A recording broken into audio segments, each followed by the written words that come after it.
Après des séries de distribution gratuites de vivres et produits non alimentaires en collaboration avec la haute autorité à la consolidation de l'APHACP, l'opération militaire Al-Mahou poursuit ses activités civilo-militaires avec l'organisation ce mercredi de consultations médicales gratuites au profit des populations.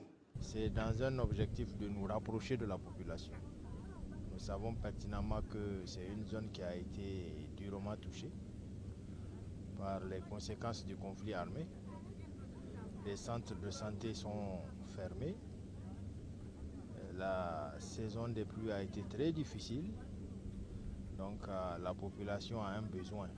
On a choisi l'ophtalmologie, qui est la médecine générale, et aussi un dentiste.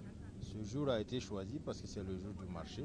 Menées conjointement avec l'armée américaine, ces consultations médicales inaugurent l'hôpital de campagne installé par ce partenaire du Niger dans la lutte contre le terrorisme au niveau de l'état-major tactique de Al-Mahou situé à Walam.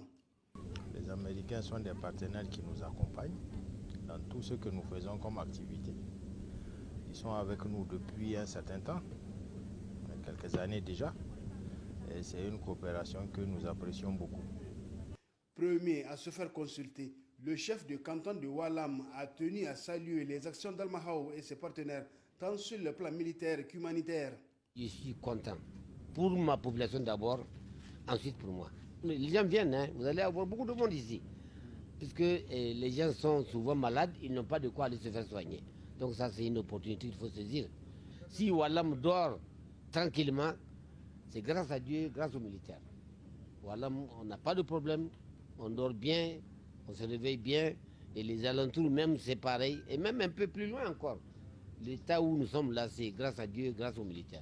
Donc merci pour tout le monde, et continuer dans ce sens-là, c'est pour le bonheur de nos populations. Il faut noter que l'opération Al-Mahou, outre Buyon en français, lutte depuis 6 ans maintenant contre le terrorisme dans la zone nord-Tilabéri, frontalière du Mali, dans les départements de Walam et Bani Bangou notamment.